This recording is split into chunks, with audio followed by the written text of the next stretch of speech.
जहां सरकारें भ्रष्ट हो, वहां बजट कितना भी हो, विकास संभव ही नहीं है। जिस बाल्टी में छेद किया हो, उसमें कितना ही पानी भरो, बाल्टी भरेगी क्या? बाल्टी भरेगी क्या? यहां वो भ्रष्टाचार का छेद ऐसा लगा हुआ है, सीधा पाइप उनके घर में जाता है। ऊपर से रुपया निकालो, नीचे से पाइप में उनके घर में पहुंच जाता है।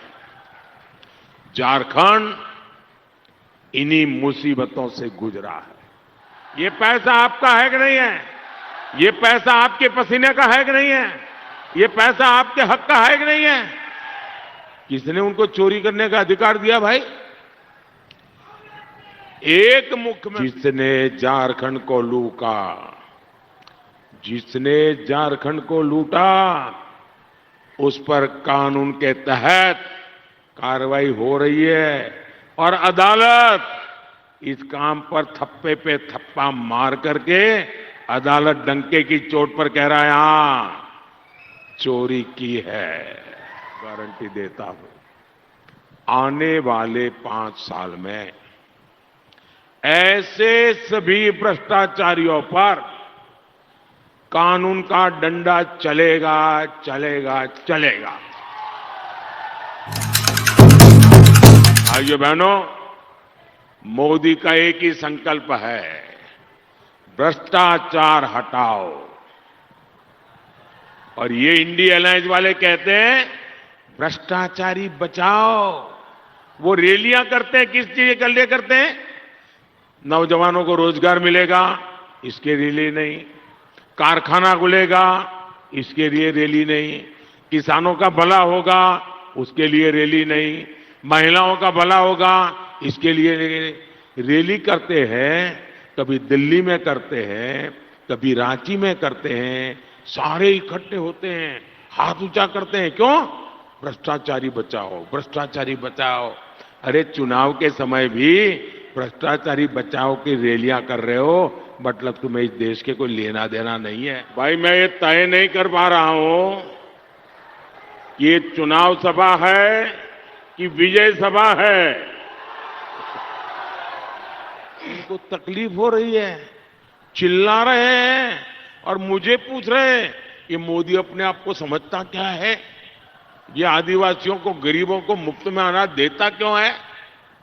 अरे तुम कौन होते हो भाई? इस देश के मालिक यही है। इस देश का खजाना इन्हीं लोगों के लिए है। ये नहीं खाएंगे तो कौन खाएगा? स्क्रीन पर लगातार उसे देखता रहता हूं, क्या चलता है, मॉनिटर करता हूं। आज ये आकांक्षी जिले देश के बाकी जिलों से भी कहीं तेजी से विकास करने की राह पर आ गए हैं। इस पूरे विषय को विस्तार से मेरे सामने किसने रखा? हमारी आदरणीय राष्ट्रपति द्रौपदी मुर्मू जी ने।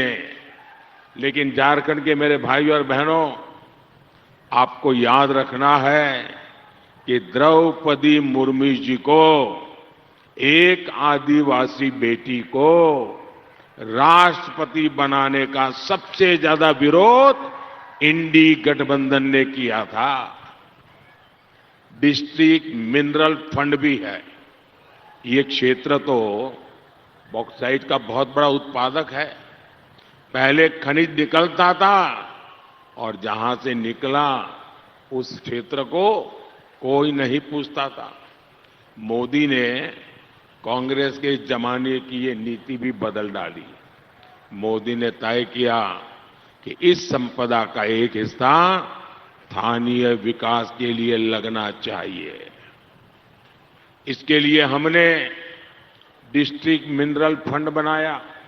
इससे झारखंड को भी 12,000 करोड़ रुपए मिले हैं, जो पहले एक पाई नहीं मिलती थी। इस राज्य में कोई ऐसी एग्जाम नहीं है, कोई ऐसा पेपर नहीं है जो लीक ना होता हो। मेरे नौजवानों का क्या होगा भाई? और मैंने देखा कि झारखंड सरकार में बैठे हुए लोग सुधरने वाले नहीं हैं। तो मुझे दिल्ली से ही डंडा चलाना पड़ेगा। और इसलिए मोदी ने ये पेपर लीक वाले जो माफिया है ना, उनके विरुद्ध में एक बहुत कड़ा कानून बना दिया है। ये बच्चों के, नौजवानों के भविष्य के साथ खिलवाड़ करने वालों को अब जिंदगी जेल में गुजारनी पड़ेगी। एक एक रुपये की कीमत होती है। लेकिन झारखंड में देखिए, कांग्रेस के सांसद के घर से नोटों के ढेर निकले, नोटों के ढेर। और नोटों के ढेर इतने बड़े थे कि बैंक से मशीन लाए गिनने के लिए, तो ये मशीन भी हाँफने लगे। एक मुख्यमंत्री भ्रष्टाचार के गंभीर मामलों में जेल में बंद है। अब आप मुझे बताइए, कोई आपके घर में चोरी कर जाए तो आप उसको सजा चाहेंगे कि नहीं चाहेंगे? अगर आपके घर में चोर घुस जाए और आपका कुछ लेकर के चला जाए तो आप उसको पकड़ना चाहते कि नहीं चाहते हैं? आप चाहते कि नहीं चाहते उसको सजा मिले? चाहते कि नहीं चाहते हैं? अगर आपके घर में कोई चोरी कर जाए, उसको जेल भेजना चाहते हैं, तो ये झारखंड भी तो आपका घर ही है ना। ये झारखंड आप ही का है ना। उसमें कोई चोरी कर जाए तो वो जेल जाना चाहिए कि नहीं जाना चाहिए? सजा होनी चाहिए कि नहीं होनी चाहिए? कि जी गरीब आगे बढ़ता है तो उसके लाख दुश्मन हो जाते हैं। कांग्रेस, झामुमो और इंडी गठबंधन वालों को आज भी ये बर्दाश्त नहीं हो रहा है कि गरीब मां का बेटा पीएम कैसे बन गया।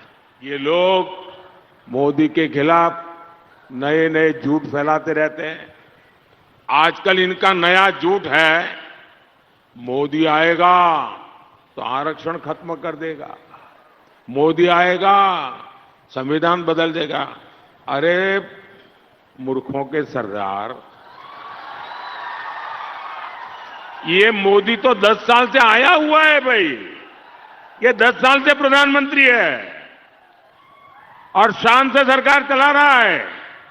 और 10 साल में ये पाप मैंने नहीं किया है, क्योंकि मैं भारत के संविधान की भक्ति करता हूं। मैं बाबा साहब आंबेडकर की पूजा करने वाले लोगों में से हूं। सच्चाई ये है, खुद इनके चेहरे से मोदी ने नकाब उतार दिया है। Appeasement, vote bank politics.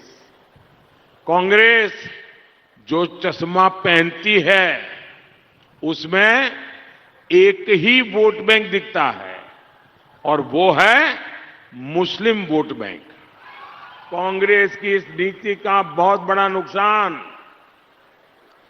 हर किसी ने उठाया है, जबकि भाजपा सबका साथ, सबका विकास की बात करती है। कांग्रेस की कुनीतियों ने ही देश को नक्सलवाद की खूनी हिंसा दी। माओवाद ने हमारी कितनी माताओं के लाडलों का जीवन बर्बाद कर दिया। क्या क्या नहीं किया जा रहा है आदिवासियों बेटियों के लिए विशेष तौर पर टारगेट किया जा रहा है।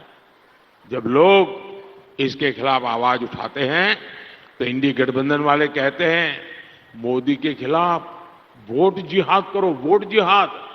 पहले हमने लव जिहाद सुना था, फिर हमने लैंड जिहाद सुना था, अब वोट जिहाद। ये कुछ भी कर ले, इतनी ही जिहाद कर ले, अब ये देश पीछे हटने वाला नहीं है और मोदी डरने वाला नहीं है। आपका वोट जैसा ही कमल दबाया तो समझ लीजिए मोदी को मिल गया। जरा हाथ ऊपर करके बताइए, मेरा काम करेंगे? देखिए, घर घर जाइएगा और हर घर में जाके कहना मोदी जी आए थे, मोदी जी ने जोहार कहा है, श्री राम कहा है। मेरा श्री राम पहुंचा दोगे?